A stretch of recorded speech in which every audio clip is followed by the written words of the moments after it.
If you're a sailor, don't watch this while at sea. I worked on cargo ships for 6 years, long enough to know that the ocean isn't empty. It's just good at pretending. This happened 3 winters ago. Our ship was crossing open water far from any shipping lanes.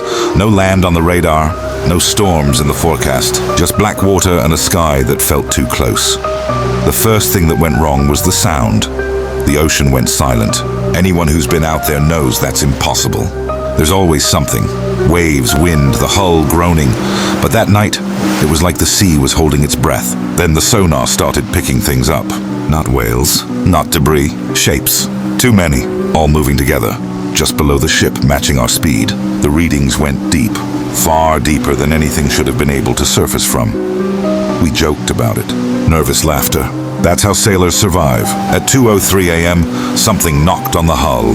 3 slow taps. Tap, tap, tap. Not metal, not drifting cargo. It sounded like skin on steel. The knocking moved along the side of the ship, as if something was walking beneath us, dragging its fingers. One of the deckhands leaned over the railing with a flashlight. He screamed before the light hit the water. Hands came up first. Human hands, but stretched, swollen, fingers webbed and bent backward at the joints.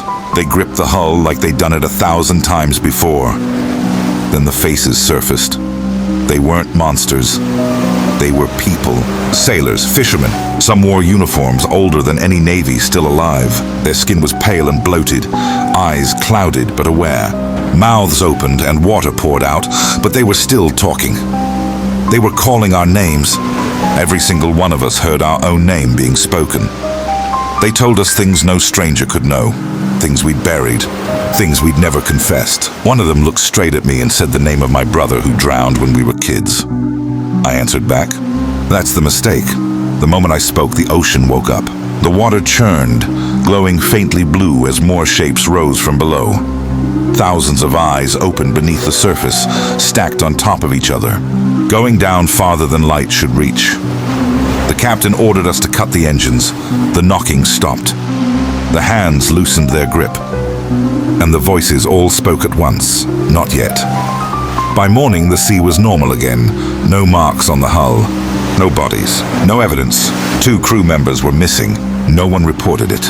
No one wanted to explain why the ship S-logs recorded us stopping in the middle of open ocean for exactly 6 minutes, or why the sonar showed movement circling us for hours after we left. I quit sailing after that. But sometimes, when I'm near the coast at night, the waves go still, and I hear tapping beneath the pier. 3 slow knocks. They're patient. They know I answered once.